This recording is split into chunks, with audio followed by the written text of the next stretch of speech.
اللهم صل على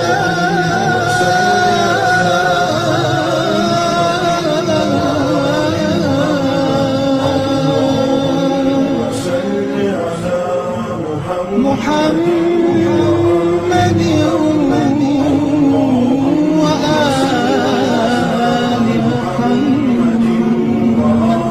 محمد. اللهم صل على محمد وآل محمد. اللهم صل على محمد وآل محمد. من از جانب الله بیم کننده هستم شما را، ترساننده هستم شما را که بین دستان من عذابی سخت است. یعنی اگر هر نفری که به خدای من ایمان نآورد و به پیغمبر من ایمان نآورد، خدا او را عذابی دردناک میکند در جهان آخرت. محمد سروری عالم،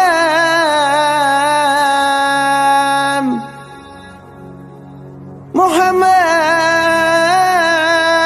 بهترین آدم، محمد گهوری یکتا فرستاد از خدا بر ما. رسول گرامی صلی الله علیه و سلم اول شخصی است که نزد ما و شما صفات رحمانی را کرده است، خداوند به ما و شما معرفی کرده است. پناهی مستمندان است، امیدگاهی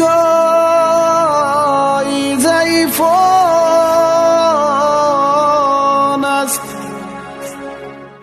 و محمد برسان خیش را که دین همه اوست، اگر به او نرسی این کمال بولهبی است. محمد عربی که خواجه هر دو سراست، کسی که خاکی درش نیست خاک بر سری او. پناهی مستمندان است، امیدگاهی ضعیفان است. عزیزای خدا میگم بود تا زنده آن حبیبی ودود، در غم عاصیان امت بود. وقتی آخر سختی جان دید، گفت ای پروردگار عرش مجید، سختی جان اگر چنین باشد، امتانم مطیق این باشد. سختی جان امتان من، بگذار جمله را به جان من. به هر مظلوم و غمخوار است محمد، راهبری ماست. الا رحمت للعالمین، او رحمت الهی به سوی تمام عالم ها بود. امروز سنگم عالمه، امروز درختم عالمه، هر چی موجودی که نباشه عالمه، جز پروردگار تمام چیز عالمه. به هر مظلوم و غمخوار است محمد، راهبری ماست.